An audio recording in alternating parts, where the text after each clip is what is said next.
Okay, we're gonna go start the Jeep. It's really cold out last night, so we're gonna see if it starts.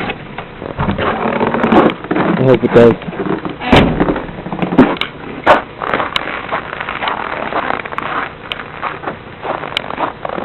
We'll find out exactly what the temperature is in a second.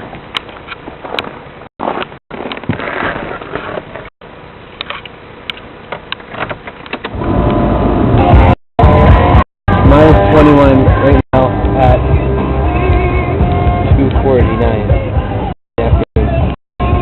We're gonna give it a try. Oh, it's really slow. Oh, but it starts.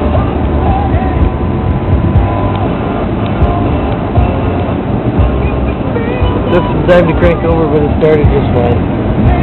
Runs good now. So, see how long it takes to build up heat and stuff.